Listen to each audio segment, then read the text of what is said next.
Hi guys, it's Kati here and welcome back to my YouTube channel. So today is gonna be a second video of saving the queens. If you haven't seen it, click up here just to see what was the original situation. So these guys have been in water for 2 weeks roughly, I think. And as you can see, they're not looking their best, but actually they have been doing something. So let me show you. So this is the first one. This leaf is slowly deteriorating away, but I am still refusing to cut it. Until it's full yellow, I won't cut it. It still has some green, so there is still some nutrients stored in there, and during this time the plant is slowly transferring them from the leaf back to the stem where you can store them and use them on new growth. The other leaf is actually still nice and green and hanging with us, which is amazing because I thought this one was gonna go as well. The biggest improvement is that the caterpillar actually didn't end up rotting and it's growing. So this right here is a new caterpillar, so where a new leaf is actually growing, which is amazing. It has been in water, not much on the roots, but it has perked up, so this is something. Let me show you the other one. So this one, there was an accident. My bunny snacked on her. Again, she's fine. Bunny is fine, don't worry about her.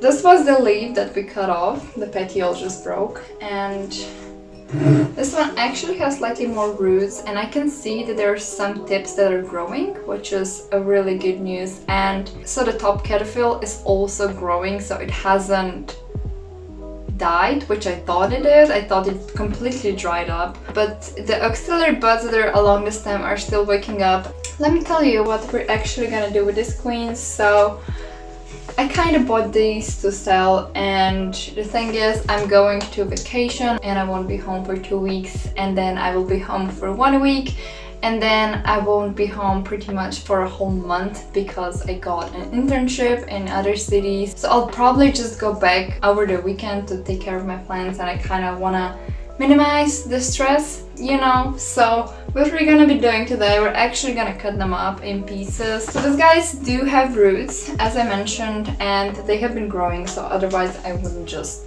cut them. So what we're gonna need, a cutting tool, cotton pads, and some alcohol. So I guess this is another how to propagate Ethereum video. So we're gonna start off with disinfecting the razor tool once again. This is isopropyl alcohol. It has 99.7, which kinda is high, but you don't need that high. 70% is just okay. Now we're gonna take our first victim. I think it's gonna be this one because it's just a stump. Now let me show you the close-up of auxiliary buds and nodes just so you can see. So this here is a node, and next to it is a node. So node will be a section, it's where a new leaf will also form, and this space in between is internodal space. So where a new auxiliary bud will be, or where the new shoot will form from, is at each of the nodes there should be an auxiliary bud. Here is a good example. You can already see, so this is an auxiliary bud. It has already activated and it's growing. So here is another one, and another one is here, oh, and another one here.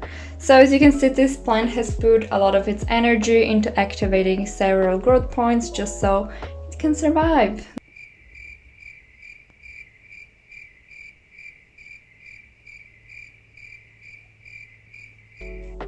Okay, so we're gonna do one cutting here.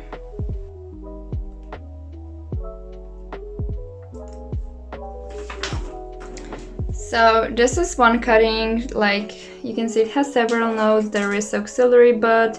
So this is our caterpillar, and there is another auxiliary bud, and here is another one. So it has a few chances for survival. I'm gonna put this in perlite. So I have the best success with Anthurium chunks in perlite. And then we just have this bottom part, which, do we cut? We're gonna cut.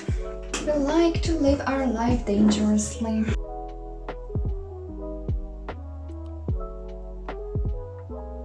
Here is another cutting. So this guy has one auxiliary bud here and another one here, and it also has 2 poor roots, but it's something, they're not fully rotten. And then we just have the bottom cut, which has one auxiliary bud here and this one on the side. So as you see, each of these has several chances of survival, so hopefully they're all gonna make it, but given the chance that all auxiliary buds are already active, I don't see it not happening. So yeah, the first one.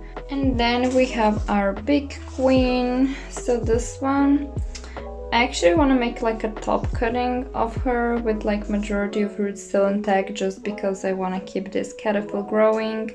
So I'm thinking of cutting somewhere around here, so both still have some roots. Okay, so we have a top cutting, so you can see several nodes here, one more auxiliary bud here that seems to be semi-active, and 2 roots. So there is that, and one pretty leaf.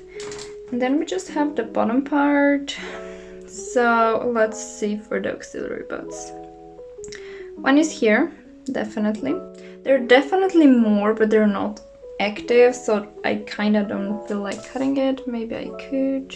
I think I'm gonna leave this part as it is. So these guys are gonna get potted in perlite, and then we're just gonna wait and see what happens with those. So thank you for coming to another episode of Saving the Queens with me, and hopefully I did explain the anthurium propagation a bit better. If you have any more specific questions, let me know. If you enjoyed this video, please give it a like, subscribe and hit the notification button, and I will see you next time. Bye!